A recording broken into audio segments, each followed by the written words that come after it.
Hey, Mark. Hey, Tom. Thanks for coming. Do you use a washcloth? No. On the face. Is it good for the skin? Absolutely not. If it gets to the point where I have to take a shit on this thing, I'm hoping it explodes. That's Freak City. Specifically for cleaning the ass. I never thought of that. Piss on me, beat me. If I wore this to wake up my children, it would be immediate therapy. A lot of men doing it is nothing to be ashamed of. This is awesome. What is awesome? I'm gonna fucking puke. This is going to cost you something. Privy to some non-consensual ass play. So the whole family shared one bar of soap. Yeah, and you would put it in your ass? That's disgusting. Interesting. It's hard for me to not believe that racism's not involved with this. I want some here. I'm Whitney. I'm Duncan. You also got really fucking dressed up. I'm so happy we actually got to connect. I'll try it out. In case you missed it, you can stream 69 minutes now at ymhstudios.com. And I just also like to give a shout out to her for coupling up with me after seeing all these open sores on these dicks. It was a great what time. I've noticed so far is I don't want to be a woman or a doctor. You don't want to be either.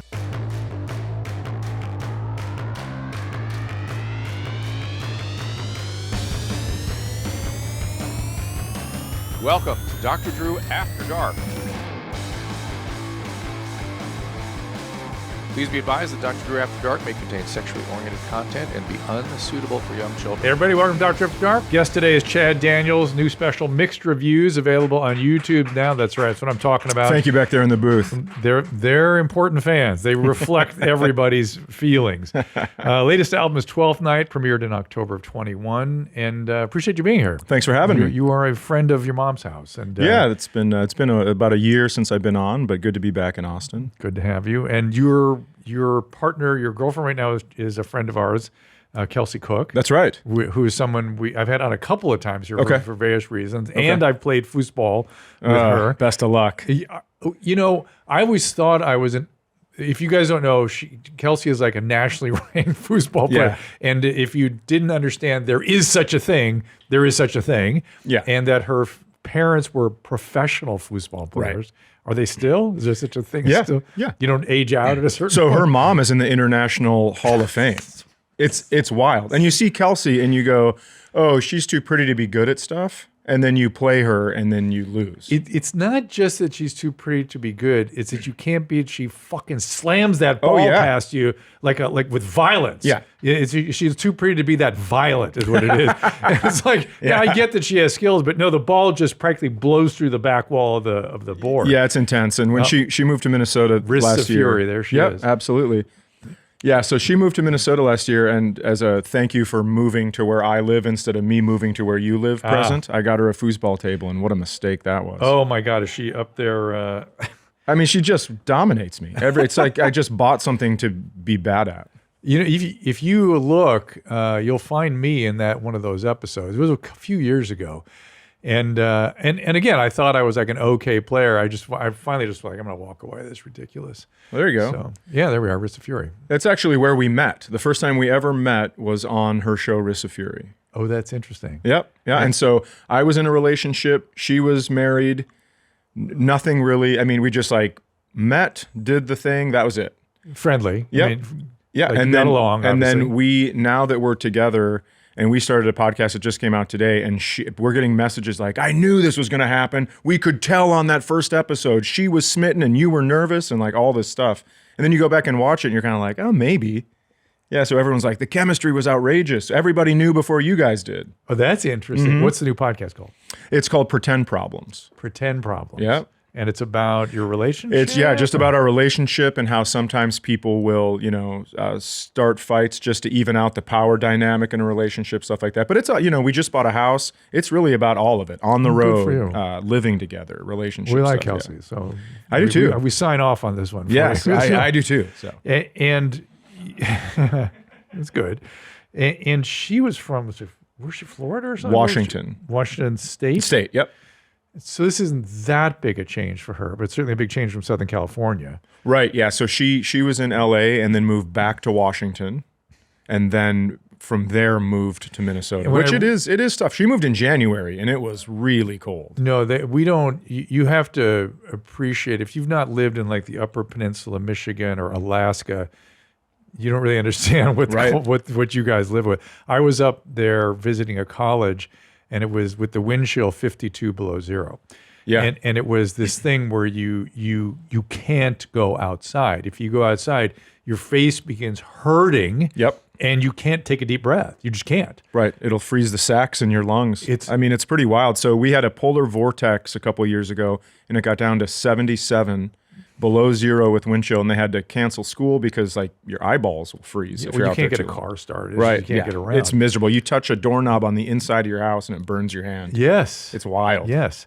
And so it's in your bio, it says you're from rural Minnesota. That got a little confusing to me because everything that's not the Twin Cities is sort of, and Minnetonka maybe or something, or sort of suburbs. Yeah. So when we you say rural, what are we talking about here? I lived until she moved to Minnesota, and I moved down to Minneapolis. Okay. Down to Minneapolis. Yes, so that's a right. hint. Yes, I was 3 hours north. Woof. So it's the same latitude line as Duluth, Minnesota, but it's on the other side of the state. Okay, is where I lived. Yeah. Well, welcome. Anyway, Thank you. we appreciate you being here. We do a lot of stuff in the show. We will listen to calls. We listen to. Did she ever report to you about her experience here? She did. What did she say? She said that you might have to answer questions about if something is real or not, because there were some women listeners that disagreed with her last time. Well, maybe we should get right into that. as long as she gave us she threw the door open. So, just so you know my perspective, I'm talking to her boyfriend. This is awesome. I was discussing, we were having a call or a question or something about female orgasmic function. Sure. And I said, well, now look, most women need to have one orgasm. Some sort of direct stimulation on the clitoris is necessary. There's a certain group of women that can have a vaginal orgasm, but mostly rely on some sort of direct stimulation. And then there are women that have multiple, like dozens or hundreds, like as soon as, and they don't like oral sex at all. Sure. And then there's people that can have sort of lots of sequential ones. And she was like, that's me. And we're like, oh, we'll come back and talk about that. Tell us all the details. Because people thought she was lying when she said that. Yep. And I said, no, she's not lying. This is the spectrum. So can you confirm that she reported accurately on her biology? Well, first of all, I'd like to say, how miserable would it be for me if I had to come here and go, I don't know, she just has one with me. It is, yeah, it's true. She can have sequential, and they come in as far as, like, she says, sets. Yes, that's what she told us. She described it as sort of figuring it out. And I warned against that a little bit, because a lot of women that have multiple orgasms just think other women need to figure it out. There's no figuring it out for some women. They're just not wired up that way. But she mentioned the number 9, I think, if I remember right. Is that about where we're at with her? Well, listen, now I feel kind of pretty good about myself. Slow clap, everybody. That's why I brought the number up. I thought he could have, because she's clearly they're getting along, and you can exceed that. Well, her best, her personal best. Yeah, we figure stuff out, ask questions, all that stuff. Yeah. Good. It's not too cold for that up there in Minnesota. That's no, you have to stay under the covers, so it works perfectly. And Minneapolis is a great. You're on the Minneapolis side, right? Yeah, we're in Minneapolis. Yeah, it's a beautiful city. Yep, absolutely. Yeah, it's so funny we're having this conversation today. I'll get to calls in a minute, I promise, guys. I was watching a documentary on the flight over here on Mary Tyler Moore. Okay. And I'd forgotten that the 70s series about her was about her living in life as an independent woman, a newscaster in Minneapolis. Yep. And I'd forgotten it was all about Minneapolis. Yeah, there's still a statue there. Oh, that's interesting. Yeah. They didn't play that up the way that like Fargo plays up those accents and all that.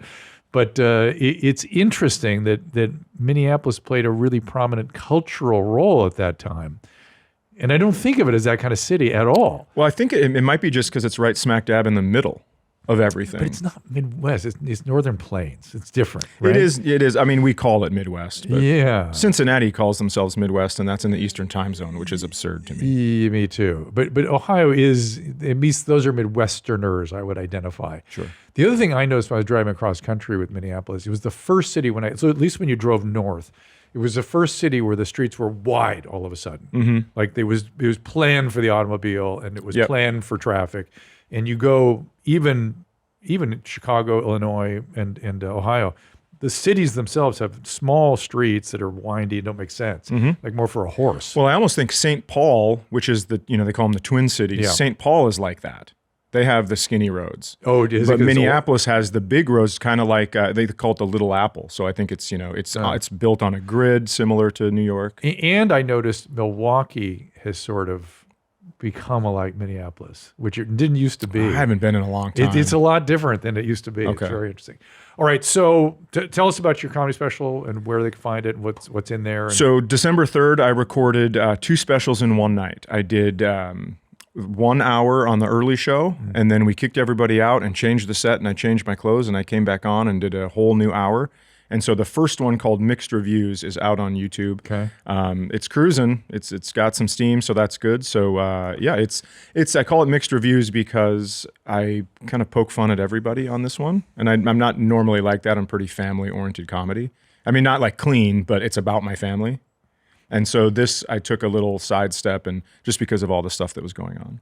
And you make fun of yourself? Oh, absolutely. Yeah. Yeah. And what's your sweet spot for making fun of yourself? What are your sort of issues? Oh, I mean, because you seem like a pretty healthy guy. I'm wondering why you're in comedy. Oh, my dad left. There. Let's answer that. That's the big one. All right. Yep. So, make fun of myself. Just kind of anything, just messing up parenting. I have 2 kids, and I'm a screw up. Let me turn over my cards. And the first time I saw your comedy, I was like, did Louis grow his beard out? What's going on here? Do you ever get that? I have. I've gotten the, one time I didn't know how to frame my Instagram post correctly, and it was from nose down to about belly button, and I had a black t-shirt on, and everybody's like, excuse me. Yeah. The goatee became a beard. Yeah. But, I don't know. We talk about our kids. I don't, he's obviously at a level that is untouchable to a lot. So it's a compliment to me. You met him? I have met him. Yep. You guys have a similar kind of quality too, which is interesting. Not when you're comedy, I mean, actually personally. And it's just you're easy to talk to, and that's nice. Smart and that kind of stuff. Say hello to a less stressful holiday season with the help of HelloFresh. Skip the grocery store, save time, save money. It's tasty recipes delivered right to your door. 'Tis the season of giving and gathering, and with HelloFresh, it can be the season of saving. You save money with HelloFresh recipes delivered, as I said, right to your door. There's no excess food. There's nothing. It's all pre-proportioned. There's nothing wasted. And, these days there's a lot to do. And nothing feels better than a wholesome dinner. But with HelloFresh, you can turn your busy weekends into memorable mealtimes. Delicious, practical options designed to save you time, like their 15-minute meals. Make hosting this holiday season a joy rather than a hassle with the help of HelloFresh Market. From crowd-pleasing charcuterie boards to photo-worthy desserts, it's easy to add these party pleasers to your weekly order, saving you so much time. And HelloFresh is more than just dinners. From easy breakfast to start you off the morning, they have tasty choices for every mealtime. And again, no grocery trips required. Go to HelloFresh.com/Dr. Drew free and use the code Dr. Drew free for free breakfast for life. 1 breakfast item per box while the subscription is active. That is free breakfast for life at HelloFresh.com/DRDREW free with code Dr. Drew free. Don't miss out on this fantastic offer. Hydration, very important. I know I told you about not staying hydrated in the desert and not having access to liquid IV. It's holiday season, and whether you're gift shopping, traveling back home, hosting the entire family, hydration still key. That's why I want to introduce you again to Liquid IV, the hydration brand fueling your well-being. Liquid IV's hydration multiplier is designed to keep you going through the end of the year and beyond. 3 times the electrolytes of leading sports drink, 8 essential vitamins and nutrients for everyday wellness. Liquid IV hydrates 2 times faster than water alone, and it all comes in a single stick. Of course, this product has been truly a game changer for me. I love it. It's not just for athletic endeavors. It's for whatever you're doing throughout the day. You don't need just water. You need water with something in it, as I'm always telling you.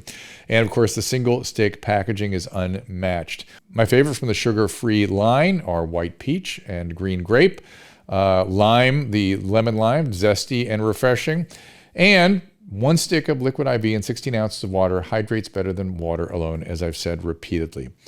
It's non-GMO, free from gluten, dairy, soy. Liquid IV even replaces sugar with a proprietary amino acid allulose.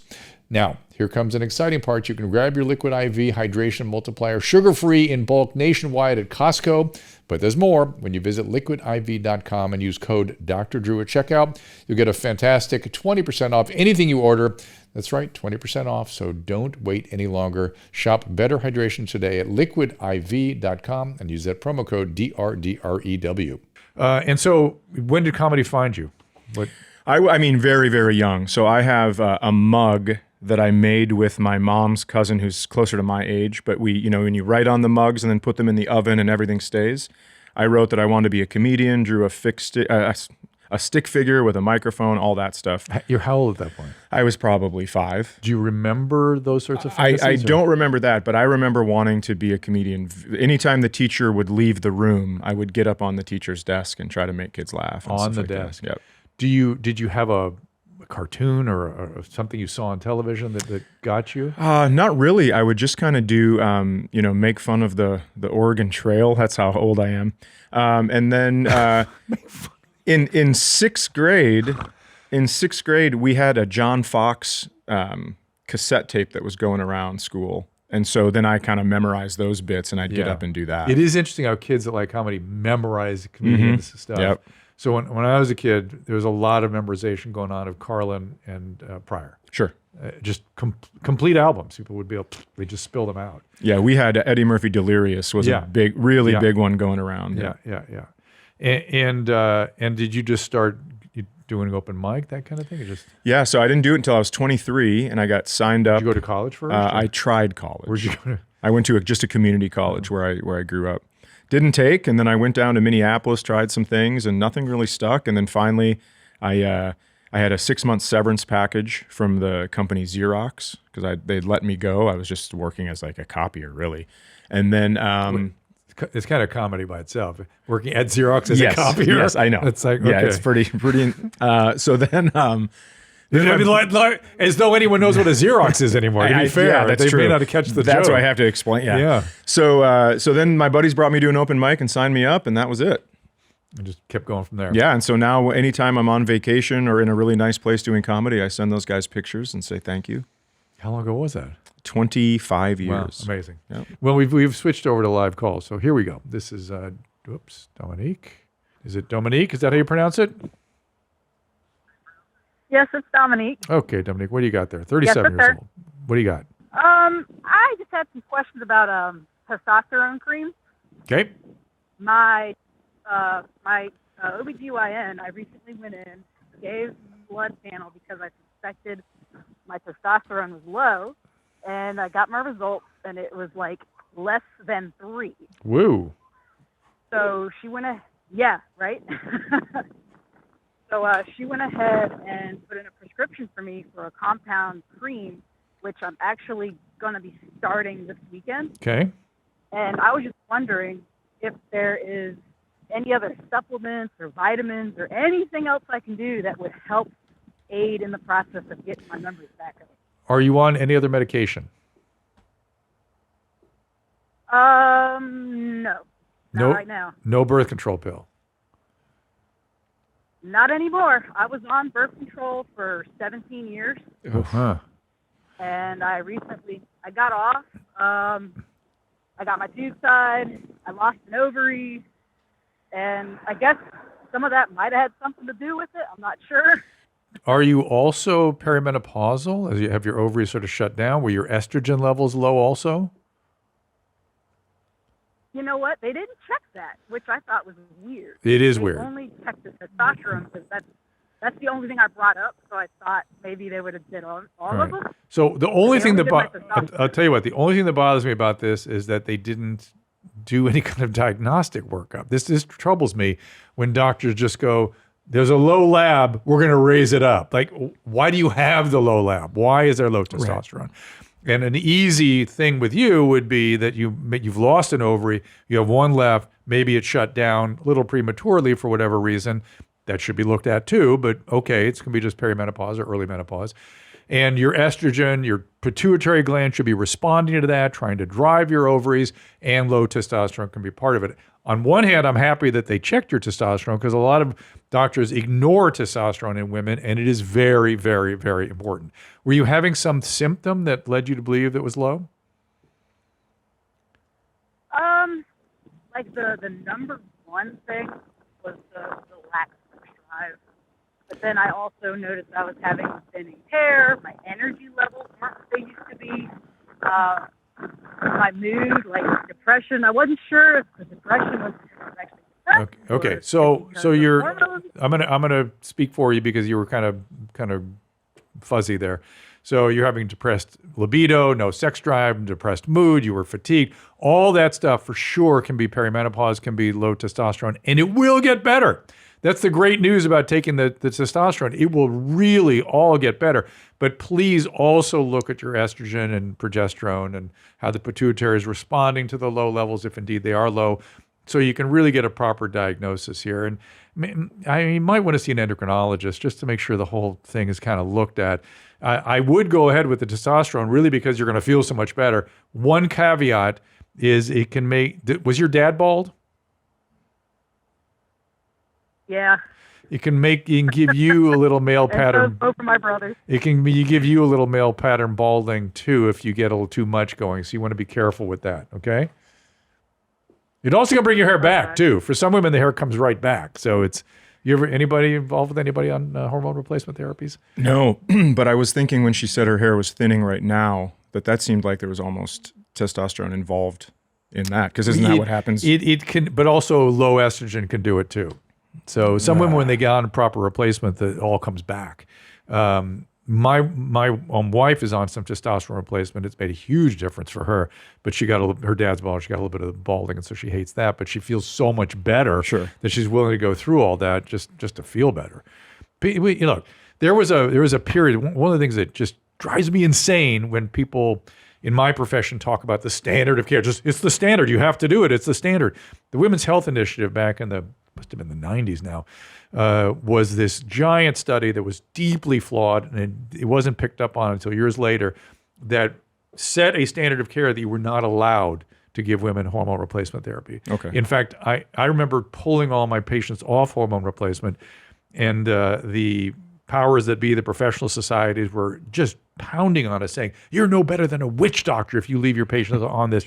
And I'm thinking, oh my God, these women their bones are going to fracture, they're going to be miserable, they're going to have dementias. All came true. No apology from those organizations for getting it fucking wrong. Yeah. And so now when in opioid crisis, standard of care, give somebody 90 Vicodin when they leave the ER. That's the standard of care. And by the way, if you don't do that, you're guilty of patient abuse. You're interested in the patient suffering. You're abusing that patient by not giving them an opiate. We're going to sue you not for malpractice, for criminal abuse of patients. That sounds fun. It was good times. It was a great time. You know what I've noticed so far is I don't want to be a woman or a doctor. You don't want to be either. It fucking sucks. God, it's so funny you say that. It's so weird we're having this conversation. I had a dream in the middle of the night last night about that. I was interviewing an orthopedic surgeon, and he was describing all the things he was going through, and I had a guest in here, and I was saying, this is what he has to deal with. Does that sound good to you? And my guest said something like, I learned I don't want to be a doctor, something like you just said. Oh, shit. Or a woman. I'm serious. I have a 19-year-old daughter that is like, it's period stuff alone. Yeah. Forget it. Well, here's an interesting thing. I had to actually think about this. I had to call a friend of mine publicly and apologize to her. It was Naomi Wolf. Do you know Naomi Wolf? I don't. She's a famous author and a famous feminist. Now she's being vilified because she's questioning vaccines and things, but she's a very bright woman, a very good woman. And she came on a show I was doing, and she went on about how the vaccines were affecting women's periods. And I said, Naomi, everything of it, come on now, come on. I mean, the wind blows wrong women's, I mean, am I supposed to make something of that? And then I started hearing about what it was doing to women's lives, the fact that certain religious, sects, they're not allowed to have intercourse, and it affected their fertility, and when they were ovulating couldn't be determined, and they could And I just thought, oh my God, what a fucking sexist asshole I am. I just went, periods, come on, what's the big deal? Everything. Yeah. Come on. I hear about that all the time. And I thought, I am so ashamed of myself. And so I called her and I said, look, I have to apologize to you. That was sexist. It was misogynist. It was fucking ridiculous that I was able to just dismiss something that you as a woman were telling me was a significant thing. And I thought, we don't know as men. We just don't know. Fuck. I mean, somebody says something about their period. Is it an excuse? Yeah. Is it a valid excuse? Absolutely. Right, exactly. I have no idea. I having dealt with dysmenorrhea, which is the painful period thing, which can be ovarian cyst and endometriosis on one end, and it can be just sort of the normal, so-called, for a given individual. It's like, imagine having the worst diarrhea of your life or something and the cramps associated with that. You want to have that all day when you're trying to do calculus? I don't. I don't. Thank you. Yes. I mean, I'm just talking about my daughter having to leave the new Hunger Games movie in the middle to change a tampon. I mean, that's too much for me. I don't want to do any of that shit, especially all the big words you just used. Especially no, that. thank you. Let me, there's somebody asking us to diagnose her drug-loving boyfriend. Boyfriend's 27. We've been together since high school. 10 years. After so long, I see patterns, undiagnosed ADHD possibly, maybe bipolar, related to his work. He's a musician, struggles to find consistent work. His impulsiveness related to recreational drugs, not consistently dependent, but a big fan of psilocybin, MDMA, ketamine. Other than that, no big deal. Has been in therapy, but not for the substance use. What's your advice on this extremely sensitive topic with someone I hope to spend my life with? Thoughts? I mean, leave. It sucks. It sucks to say, but it's like this just seems, if it's 10 years and I don't know. It's tough because he's in music, right? Yep. He's around all these people that are doing the same shit. I mean, I'm in comedy. I see it all the time. I'm lucky. My sister was addicted to meth. My dad was addicted to a bunch of stuff. She's good now. But you see how the gene comes. It only affects. It's roughly in most situations 50-50. Yeah, half the kids get it, half don't get it. It didn't touch me. I mean, I've never even done coke, and I'm in comedy. I've been offered a million times. I just didn't want my heart to explode and fair enough. Have my mom hear about that. Yeah. So, I mean, I guess I don't know unless you want to pull him out and really have a one-on-one with him. This show is sponsored by BetterHelp. And, you want to do some things for yourself and your life in 2024. And, around New Year's, we get obsessed with how to change ourselves. And therapy can be very helpful in so many different ways. Of course, I'm a fan of therapy. I've been a patient in therapy. I've been someone who's helped others in mental health settings. And I've been referring family, friends, patients to BetterHelp. And therapy helps you find your strengths so you can ditch the extreme resolutions and make changes that really stick. Starting therapy is a great decision, and BetterHelp is here to support you every step of the way. With BetterHelp, therapy is entirely online. It's designed to be convenient, flexible, and suited to your schedule. You can fill out a brief questionnaire and get matched with a licensed therapist who fits your specific needs. Plus, if you ever feel like you need a change, you can switch therapists at any time for no additional charge. So don't wait any longer. No more excuse. Nothing about stigma. You're not going to run into anybody. It's all online. Celebrate the progress you've already made and take the next step towards personal growth. Visit BetterHelp.com/AfterDark today and get 10% off your first month. That is BetterHelp, HELP.com/AfterDark. So you're picking up on the addiction part, which is, I'll talk about in a second. But to have your sister recover from meth, that's a big deal. It's hard. It's huge. It's huge. And now she has 3 kids. Everybody's doing great. Did she have the full psychosis and everything? She got the craziness? It felt like, I mean, I don't think I can diagnose her with that, but it felt like she wasn't her. So yeah, but she came back and they started accusing family, friends, neighbors, coworkers of all kinds of things. Sure. That's the paranoia. That's the meth psychosis. It's so pernicious. It's so pernicious. And they just have no insight into what's going on. No clue. Yeah. Every time you see a guy with a machete out on the streets, that's what that is. That's a meth psychosis. Oh, yeah. Well, that's good. Good times. Guys, calm down. It's just meth psychosis. He's not going to hit you with that thing. Which they can. So this guy, something I mentioned on a show I just had done, I guess, last week, ADHD is a marker for the gene for addiction. People with significant genetic potential for addiction almost always have ADD, ADHD.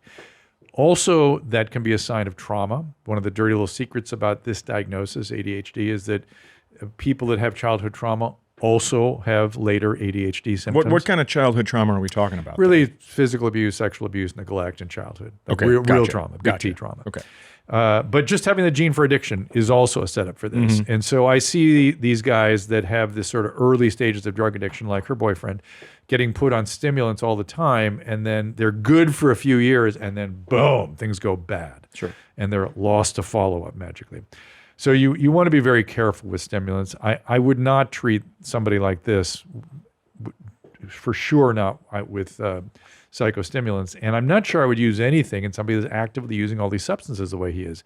He's using things rather wildly, right? MDMA, psilocybin, Right. ketamine. He's using a lot of stuff, and you're seeing it as impulsive. It probably is early addiction. Now, to get somebody with early addiction to sign on to treatment is almost impossible. Treatment is hard. Yeah, nobody signs up for treatment at the beginning of addiction. Correct. They have to have lots of consequence. I mean, you have to sort of dedicate every day to the recovery. And if somebody early on, they won't do that. Now, you can educate this guy, and maybe he can get his problem under control before he loses control, because addiction really is when you lose control. He still sounds like he has control, even though he's a little too into it more than he should be. And the probability is that if you treat the substances, all this stuff that you're calling bipolar, ADHD, all that will get better just by itself. But if he, and certainly cognitive behavioral therapy, individual therapies, professionally managed therapies will help this a lot. So get him into a therapist that has some experience with working with people with addiction. But to expect him to go full abstinence and go into meetings, that kind of thing, it won't happen. He hasn't had the most possible fun and the worst possible rock bottom yet. So here's a question, though. Yeah. ADHD, you said that is a marker for addiction. Genetics, genetics of addiction. Okay. Is it also the marker for, it's not a marker, but arts? I mean, you see so many people. Yeah. So ADHD, it flies around with a lot of companions. It's in a lot of different settings. I've been emphasizing the fact that it's around addiction and trauma because people ignore that. But it can occur by itself. And, in the sort of the artistic thing is one of the reasons I like working with addicts and alcoholics is they are brilliant and artistic and smart. And so I'm sure you saw that with your dad and your sister and everything. Absolutely. They're very rich human beings. And that may be what you're seeing more than anything. It may be the addict side Oh, when you gotcha. say that. So Okay. it just hasn't really manifested itself yet. Ah, gotcha. And in your dad, he just took off and that was it? Oh, this is too long for this episode. Well, give me the cliff notes, the shark notes as we call them now. Cliff notes. Stole my identity when I was in high school. Good times. Yep. So he said, "Hey, I really miss you. I'd like to take you to lunch. Bring your driver's license and your social security card because I would like to sign you up for this thing that you'll be able to draw a fund. You'll be able to draw from when you're an adult." You were already living with your mom at that point? Yep. And was she talking shit about him all the time and saying, No, not really. She was pretty good about that stuff. And then I got a car. The engine was busted a little bit, so that I had to bring it in. I got a rental car. My dad made copies of the keys to that rental car. So when I got my car back, he stole that car to leave town because he was going to prison. Oh. Yep. So there's a lot of stuff. He didn't want to go to prison, I guess. I don't think so. Oh. Yeah. And He wasn't made for prison. For drug possession? Or? It was for writing bad checks. Yeah. He was the real deal. Oh, he was, yeah. Did he live through his illness? Or I don't think so. We don't know. But my sister and I just kind of did a pinky swear where we're like, let's tell people he's dead. It's easier. Less follow-up questions. Yeah. People with that kind of stuff end up dead or in prison or institutionalized. That's I would think. Yeah.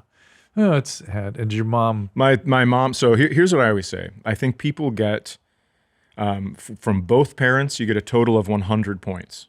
Now, whatever happens with whatever parent, my mom she had 97 points. Oh, that's nice. So we didn't lose much. That's cool. Yeah. But it can impact your sister a little more. She can start That's getting true. attracted to shitheads.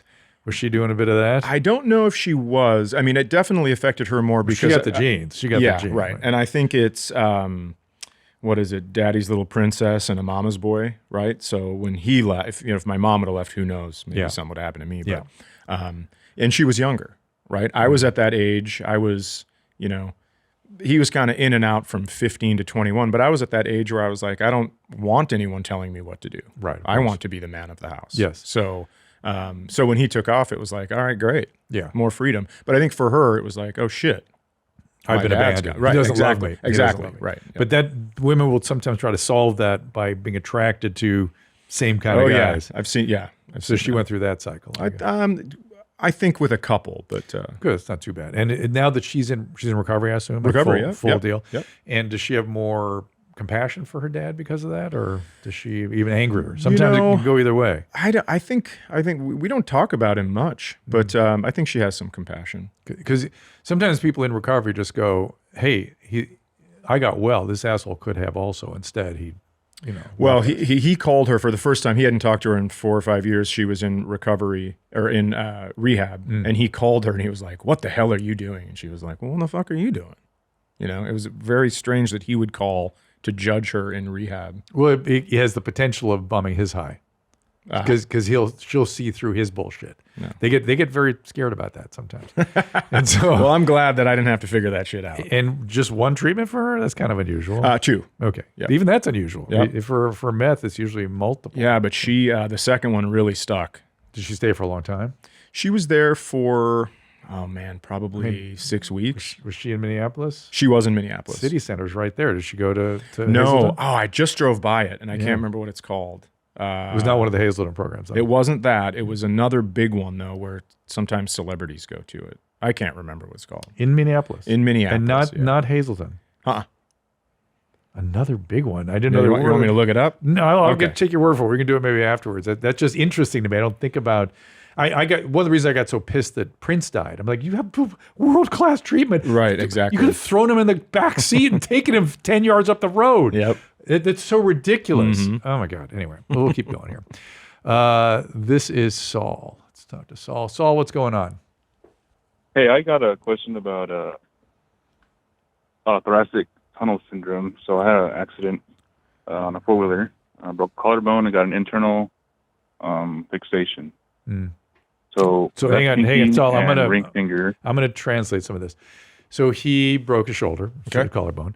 They had to operate on it. They had to do an internal fixator on it. It must have been more than just the collarbone, I suspect. They broke your scapula too, right?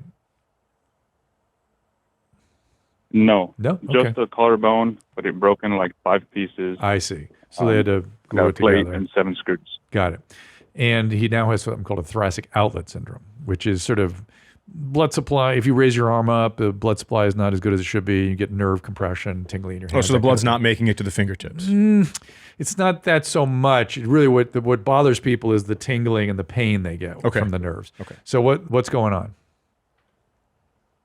So, what do you think I should do? Is there anything specific that I can help at? What are you having? What are you experiencing? It mainly affects my pinky. Yeah. Tell me my what. pinky and my ring finger. What are you feeling? And cold. Cold. And they tend to stay cold. Yeah, they tend to stay cold longer than my rest of my hand.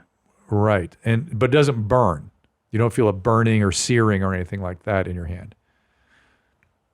No burning. No. Well, unfortunately, there may not be much to be done about it, but that does sound more vascular than neurological. And so I absolutely would go back and see the orthopedic surgeon and see if they have any suggestions. It may be as simple as some physical therapy. Sometimes they can relieve some of that, but there might be something more significant that you got to pay attention to as you get older. So I would definitely have that evaluated for sure. Ooh, here's a good parental mental health thing to keep with your theme. Vanessa, what's going on? Hey, so a little bit of a long story, but I can add extra context or details where you need. But essentially, my parents are still married and they live in California. My dad hasn't spoken to my mom since February, so we're coming up to almost a year. Okay. They got into a fight earlier this year. I don't know what it was about. I don't know what was said, but it was enough to make him just shut her out. I think he's a bit of a narcissist. My mom has found out within herself that she's pretty codependent. He goes to Al-Anon meetings for the fact that he was abused growing up, as well as had an alcoholic sibling who passed away a few years ago. And my mom started going to codependency support groups as a therapist. She's trying to work on herself, but I'm just really nervous and worried for her own mental health of what this kind of like emotional abuse could do to her. She's nervous to get a divorce because of spousal support. She has been the main breadwinner ever since I could remember. So it's just it's a tough situation. I don't know what to do to support her or Okay. what All right. So hold on. I could offer for her So to try and help. she's worried that she'll have to pay spousal support. Mm-hmm. Yes. Okay. And you're how old? I am 30. How's everything going with you? So I think understanding more of this has become telling of like tendencies for me in the past. I have never been too close with my dad. And so I don't know how I feel about it. Like I've also kind of started to not want to have a relationship with him. Yeah. I almost hear you choking up because of that. Are you does it hurt you? It's frustrating. Yeah. But you're saying, I mean, since February, that's just unacceptable. Yeah, you're saying frustrating, but you sound in pain. Yeah. Yeah, you're tearful. You're crying. Probably. Yeah, that's more than frustration. Yeah. Yeah, it's real stuff. So, I think the you know how we say, I'll let you. I've got something I want to say to, but go ahead, please. You were saying it's unacceptable that they abuse each other like this at a distance. Well, yeah, and having her watch that, right? And I completely agree with you. And you know how they say you have to put a mask over if the air pressure drops in the airplane, you put a mask over your own face before you put it over your child's, right? You've heard that said, Vanessa? Yeah. Okay. You must take care of you want to be helpful to your mom, you must first take care of yourself. Absolutely. And this is clearly affecting you more than you're really fully getting your head around. And well, it should, I understand. But it's more than, it's an interesting thing that happens because as a severe codependent myself, I don't know if you have any of that stuff. Were you in therapy one time or something? I go to therapy still. Okay, I was going to say, you seem cleared up. Whatever went on from your dad seems all cleared up. And I don't know what you're doing with Kelsey, but oh no, I'm sorry. And you have a codependency as well. I don't know quite what's going on with your parents. I understand they're enmeshed and they're abusing each other, and all the things you've told us are true and accurate. But this concern you have with your mom is actually mobilizing your own pain. It's your pain that's actually more problematic, and you're having trouble. As someone who I've had the same thing in my life, you're not really distinguishing what you perceive as her pain and worry about that pain in her is actually blended with your own. It's really your pain. Can I ask, did your dad treat you like this at times? Like if you didn't do what he wanted to do, did he shut you out?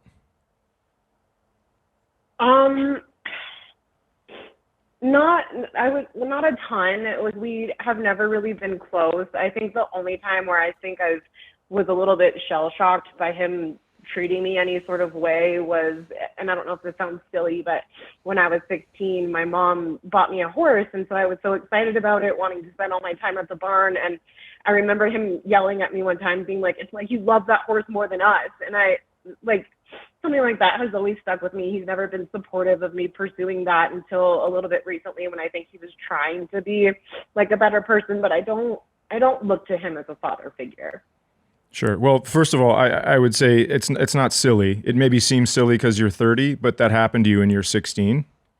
That memory was made when you were 16. So that's not silly because you were dealing with that then.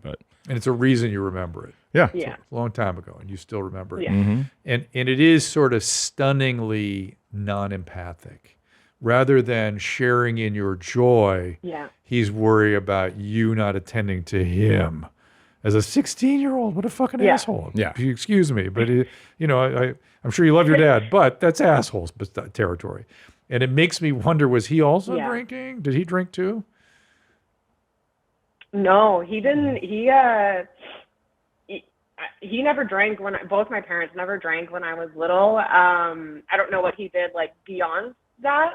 But I know my mom never drank. Both her parents were alcoholics as well, but they both have just, rough start. Well, one of the things that happens when a woman grows up with alcoholic parents, they find alcoholics very attractive. And so it still makes me think your dad may have had a problem with that or something. It feels a little more that it feels so kind of dramatic. Yes. Like, something else that women will do when they grow up with alcoholic parents is they'll put up with someone not talking to them since February. That's true. That's very wild. And you mentioned that but it's, I'm trying to put myself in her shoes. I mean, she wants a divorce, but she doesn't want to support this guy. Oh, right. And she is trying to take care of herself. You said she's going to some codependency meetings or something? Yeah, she started going to codependency meetings. She's met with a few therapists until she found one that she likes. She also started with a life coach. So she's really trying. And he just continues to just shut her out even when she tries to just talk to him. And I don't know. I don't know if she can ever fully forgive him from what she's told me as far as why should what she? he said to her What that night should they got she? into that fight. But she yeah, shouldn't and I don't think necessarily. she should. No, the sum total of this call is you got to take care of yourself. You got to. Yeah. And you're the one that's got to really, and then you will be more effective with the people you love and want to help. But first, you. Okay. Yeah. All right. Thanks for the call, Vanessa. Let's do some voice messages. This is what I was looking for. Earlier in the show, we got some lined up here. All right, this is Abraham with a penis boil question. Hey, hello. So this shifting is gears. Abraham. I received some drunk oral sex from a big-titted animal about a week ago. A few days ago, I noticed what looks like a boil on my groin. It is slightly painful to the touch. The timing is suspicious, but this doesn't look like any STD I know. Do I have AIDS, or have I just been wearing my jeans too high and tight? Thanks. Help me on out. It's like I think he scripted that one out just so he could drop all that your mom's house stuff in there. Yeah, it sounded like it. Anything for him? I've never had a boil on my penis. I have no idea. He said his. How about there back there in the booth? Anybody? No, bullshit. You guys have. Somebody's had a boil on their groin. boil? He said Boil. groin. He didn't say penis. He said groin. Like in and around the. People get ingrown hairs and little boils all through the pubic area all the time. It happens a lot. Bro, I would go to the hospital immediately. Okay, you call me before you spend all that money, dude. Yeah, I'm a big if you can't pop it, see a doctor. It's fine. I get that. But even if you can pop it, it sounds like Andy's being airlifted. Yeah, but call me it's my first. dick, man. I don't fuck around with dick. But we're talking about in the environs of the dick, Close in enough. the neighborhood of the dick. It's just a boil. It's a carbuncle, we call it, and the timing is suspicious. And if it ulcerates, that's a different thing. But what could it be from oral sex? Well, it can be anything. Any sexually transmitted disease can be transmitted by oral sex. And around in the groin. Huh? Well, the one that you'd worry about would be syphilis. Okay. And that is a painless ulcer. It can look like a boil to begin with, and sort of open up and just sit there. And get me picture of a inguinal chancre. Ready, guys? Come on now. Inguinal chancre. A We're gonna need autocorrect on that one. CHANCERE. The scary thing about syphilis is that primary lesion goes away. And you know how we are as men. We're like, well, it's going to go away. Right, If it goes exactly. away, fuck it, I'm not going to worry about it. Well, when it goes away, then you can develop something called secondary syphilis, where it spreads throughout your body. And then you can get a rash, and classically the rash is on the hands, palms. And you can get things called gummas, which are these sort of growths from syphilitic growths. Drew, can you spell that again? God. Inguinal, INGUINAL, inguinal chancre, CHANCRE. CRE. And I don't see it on the board here. I'm just seeing my timer. It sounds like a rich character from a Dickens novel. Yes. Inguinal chancre. Inguinal chancre, yes. It's like the Pickwickian chancre. No, that's chancroid. I typed in what you told me. Okay, to type inguinal chancre syphilis, then put after that. Chancroid is another fun thing you can get. Picture. Or you can just say primary. Oh, there we go. See, like those are all good ones. Probably the one with the arrow on it, Good right up ones. top there. That's a good one. Yeah, that one would just see. So how it's like an just- open sore, yeah, isn't it? But they don't hurt. It's an ulcer is an open sore. That's what an open sore. It's what an ulcer is, and herpes are painful ulcers. syphilis is a painless ulcer. So even that big one next to it on the left, that pink one, that's on the penis, that is painless. But don't you think Looks that you'd painful, go to but the it's painless. hospital because you think you have herpes anyways? Most people would, but again, you know how men are, and it goes away in about 2-3 weeks. And so men will ignore it. And then you get the secondary syphilis. And the really dreaded thing is if you don't get it treated at the secondary syphilitic phase, then it can become tertiary syphilis in a certain number of cases, and it eats your brain. Oh. And that's good times, So everybody. fun. No, Eddie, if we not never talked about syphilis, Eddie, I think like this one got through to you. I mean, I'm sure we have. I blocked it out. Okay. You just weren't dissociated during the conversation. And there are a couple of other, if like that middle one there, that one where the arrow was just on, there. There's a lot of different illnesses that can look like that. Yeah, chancroid can look like that. Lymphogranuloma venereum can look like that.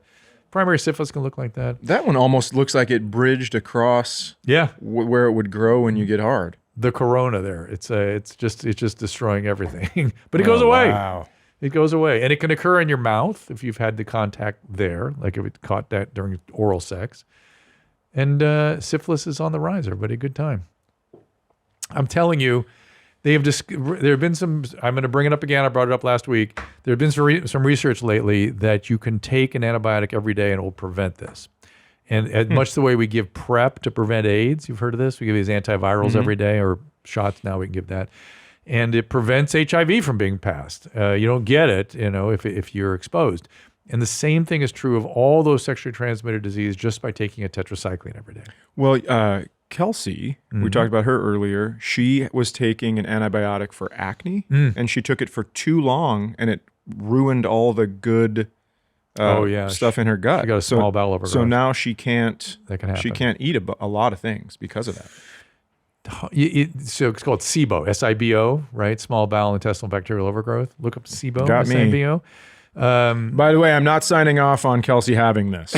I don't know what it is. I'm just telling you that's the information I have. Small intestine bacterial overgrowth occurs when there is an abnormal increase in overall bacterial population of the small intestine. But I mean, it ate all her good bacteria. Yeah. I mean, or something like that. Maybe this is a hard thing to diagnose, and it's a hard thing to know if it's because a lot of things can cause those kinds of symptoms, right? And just the fact that she was on an antibiotic for acne can do that, but doesn't necessarily do that. And the reality is, I'm sure people have told her that to treat it, you take antibiotics, and she's probably reluctant to do that since she thinks it caused it, which it may have. So it's a thing. Has she tried all the colonizers and all the probiotics? And I just know there's a list of things that she can't eat. Yeah. And I just also like to give a shout out to her for coupling up with me after seeing all these open sores on these dicks. I didn't show her all this. I didn't. And finding out that syphilis is on the rise. I saved this for you. This is amazing. I heard that she had a partner. I thought, I'm going to fuck this up. Oh, this will definitely make you pair up and not want to be in any speed dating trials. That's right. I'm making sure they stay together. Got it. But she has she tried treating it? Because it is a treatable thing. What are the things she can't eat? Mushrooms, peanuts. She can't have. What did she that she couldn't have? There's something about in wine, sulfides. Sulfides, yeah. Something like that. But she gets gas and diarrhea or abdominal pain. That's from dairy. Yeah. Interesting. She should work on. There's some treatments for that stuff, and they're not that problematic. They're just sort of recolonizing everything. Really, interesting. Alex, what's going on? Hey, Dr. Drew. Hey, man. Been following you for a while now. This is the first time that I called in. I'm glad you called. What's up? Thank you for taking my call. You bet. About 2 months ago,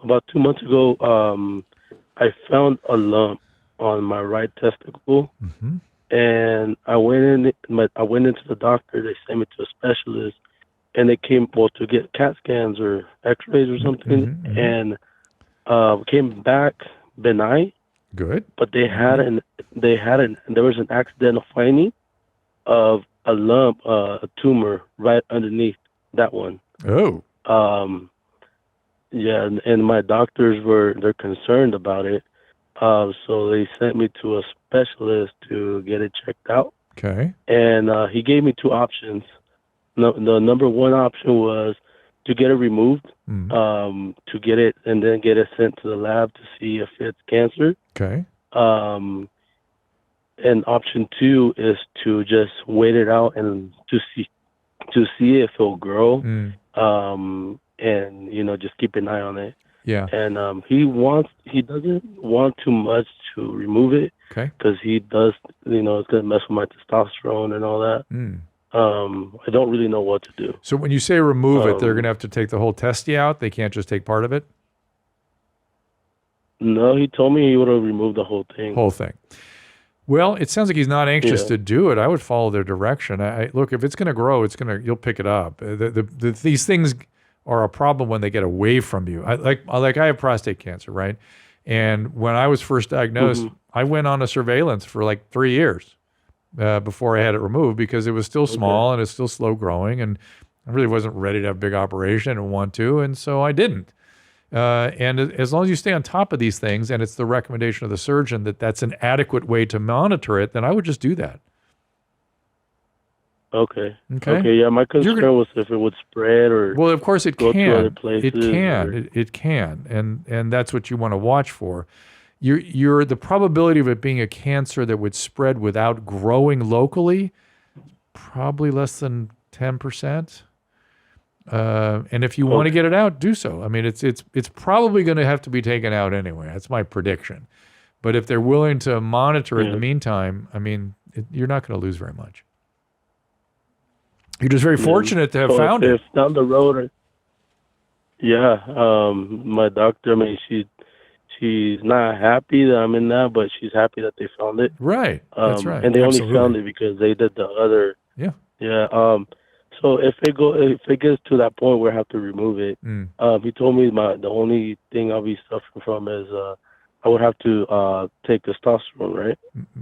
Not necessarily, not even necessarily, but maybe, yes, maybe. But even if you do, that's a hell of a lot better than cancer. Yes, that's a nothing. It's like, I wish I could take some testosterone. I can't because of my prostate cancer. It would be nice to be able to dial in the testosterone level I want. Okay? Okay. You're gonna be fine. Okay. You're gonna be fine. Yeah. Keep a positive attitude on this. Yeah. Good luck, man. Yeah. You're lucky to have found it. The worst thing that happens is you need a little testosterone. They can put a prosthetic testicle in there, so you don't even know you're missing a ball. So it's a nothing. And then you're going to be able to have sex for hours because you're going to be thinking about that. You won't be thinking about ejaculating and be like, oh my God, there's a fake nut in here. Although the testosterone might make you come a little quicker, but I don't know. We'll see. Bounce it out. Let's see. There's a girlfriend suffers from severe depression, anxiety, PTSD. She's been in some bad relationships. I want to show her I love her and that she deserves affection. I don't know where to start in learning about her feelings.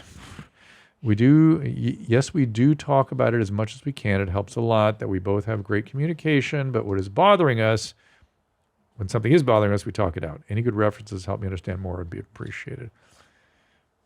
Dude, look, you're not going to feel what she's feeling. Your job is to be present and just to attune to her feelings, not to take on her feelings, not to catch her feelings, not to be in her feelings, just to try to appreciate what her experience is and support her. Sometimes it means helping contain the feelings. So you not having these feelings is actually a very important thing. So you can kind of help keep her contained. In terms of what is anxiety and depression and PTSD, I mean, I don't know any books about people, what is it like to experience anxiety and PTSD? I mean, you just have to talk to people that experience it and stay open to it. This is definitely a 2 ears, 1 mouth situation. Yeah. And so you've been in therapy a long time. How do you get people to understand, because I have real frustrations with this, questions like that frustrate me. And also even when I send people to therapy, they're like, well, therapists didn't tell me what to do. That's not what therapists are. Right. How would you describe what therapy has been for you? I mean, therapy is just unloading everything that you don't want to talk about and ruin a dinner conversation. And then these people are also, they can't tell anybody. So this is like a safe spot to do it. And what I tell guys is, because, guys, especially in northern Minnesota, like, I'm not going to goddamn therapy. Well, it's like, but you change your oil before your engine starts to smoke, right? Right. So why not go to therapy before you have a complete breakdown? I mean, why not catch the problem or get the tools to attack the problem before the problem takes you down. It's no different than exercising Right, of course. before you lose, your capacity to maintain your muscle mass. I mean, you have to, these are organ systems. They have to be worked on. And they get sick sometimes, and they have treatments, and the treatments get them better. Yeah, and a lot of guys have this inner voice. I know I have it sometimes. It's our Phy-Ed teacher, right? Oh, you little bitch. Oh, yeah.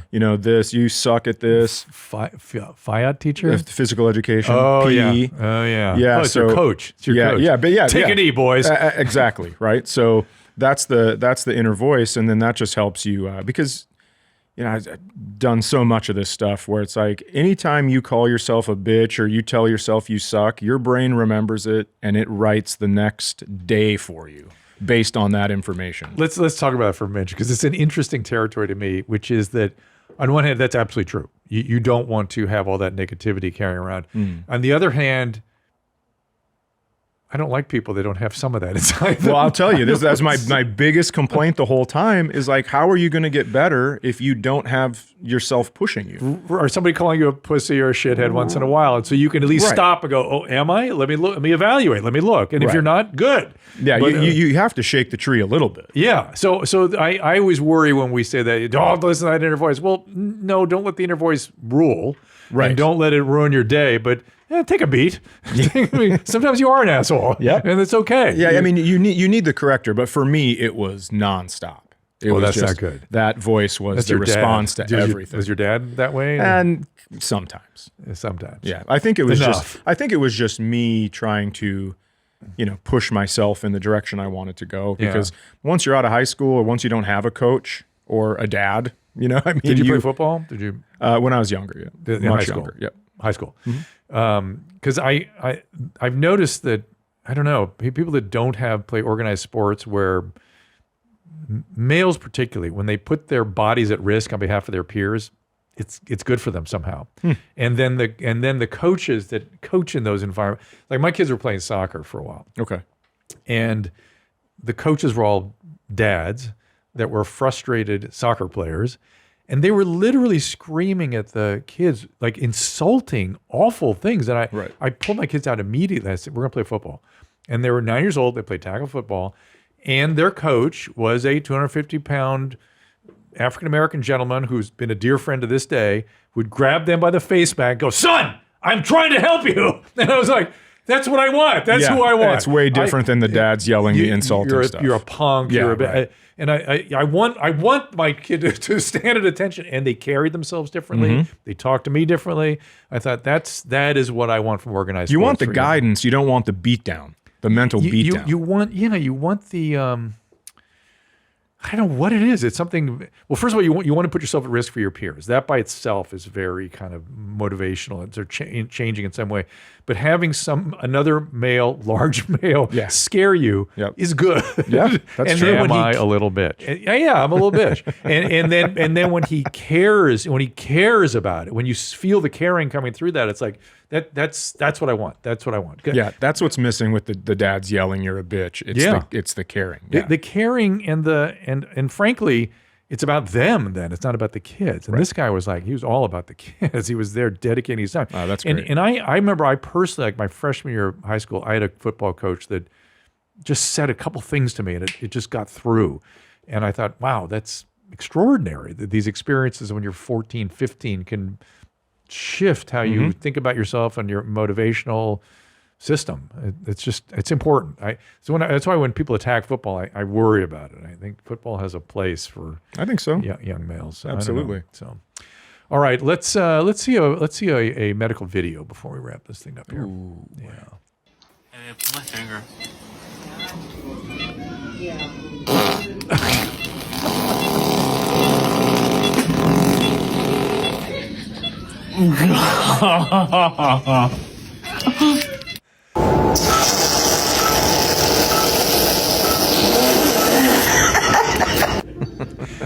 I love that first gig.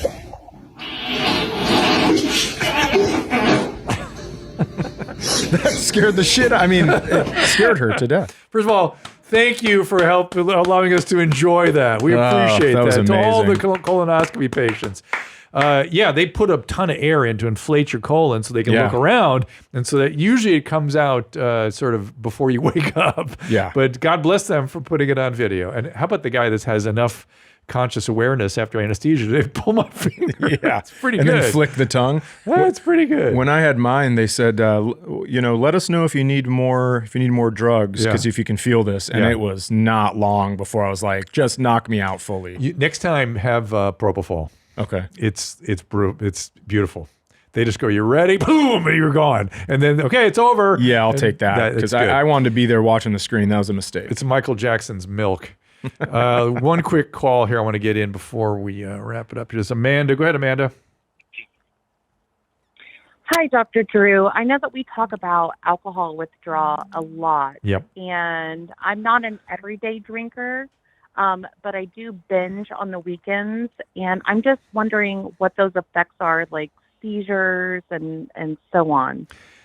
It can be the same as chronic alcohol consumption, though not as consistently so, right?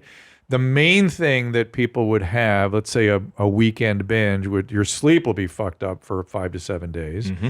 Your thinking, It is, yeah. Yeah, your thinking is off and your mood is off more than you realize. You can be very irritable. You can be very sort of short with people. You could... Let's think about some of the other. You might have a little diarrhea the next day or two, that kind of thing. Mm-hmm. Seizures are a potential, though they're not common.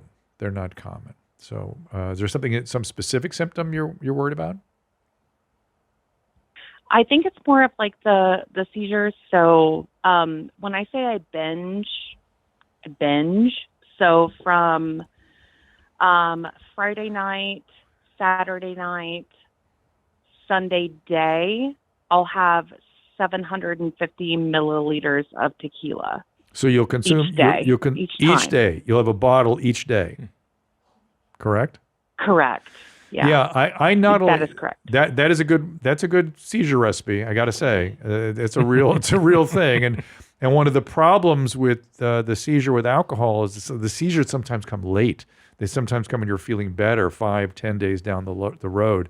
And you're sort of going back to the bottle before that window even passes. So it makes me worried you could have something like that. Alcoholics are sort of uncanny in how they can tolerate this, though. That's one of the ways they're able to maintain their illness. Worry about your thiamine. Take vitamin B supplements, take thiamine supplement, take magnesium supplement. I worry about your brain after all that exposure to alcohol. I mean, there's a lot of the sleep. Right, you said the sleep thing is 5 to 7 days, and you're reloading after never 5. Going back. So. Sleep's going to be a mess. But the direct effects of the alcohol at that level of consumption, even with the days in between, it's pretty nasty what it does to the brain and the liver. Okay, I worry about you. Okay, but I'll be fine to just quit it like cold turkey, and I would worry. I would. I can do that. That's one of the. It's one of the problems with being a binge alcoholic. You convince yourself that you can control it because you sort of are controlling it, except you're really not. And so, if you can go 3 months without drinking, do so. But after a couple of weeks, you're going to find yourself kind of drifting, I suspect. In terms of real seizure risk, I worry about a week after. That's when I worry that risk might be a bit higher. And you might want to talk, their doctor can give you certain things to kind of mitigate that risk, that particularly if you're going to be driving a vehicle, you might want to talk to him or her about. So been great to meet you, Chad. Yeah, it really thanks for has. having me in. Please say hi to Kelsey for us. I will, absolutely. She's one of our favorites here. And, Perfect. And even though she kicked my ass so badly, I feel humiliated to this day. You shouldn't, because she kicks everyone's ass. Just so violent. She's just so aggressive. Yep. But she's so talented. Yeah, it's every flick of the wrist is a score. And it's just passing from bar to bar. I've never seen anything like it. She didn't have to pass with me. She just like right into the goal. And so there we are. But anyway, what's coming up again? Tell them again where to go see the specials and the album. You can go to YouTube. My special Mixed Reviews is on there right now. I have 4 other specials on there. You can just keep watching all day if you want. Yeah. Do so. We'll see you soon, Chad. Thank you. Thanks. All conversations and information exchanged during participation in the Dr. Drew After Dark podcast or interaction on the drdrew.com website is intended for educational and entertainment purposes only. Do not confuse this with treatment or physician medical advice or direction per se. You must always follow your medical professional's advice and direction. Nothing on these podcasts or posted on this site supplements or supersedes the relationship and direction of your medical caretakers. Please understand, I am not playing the role of physician in this environment per se. I'm educating. I am a licensed physician with specialty boards in American Board of Internal Medicine and American Board of Addiction Medicine.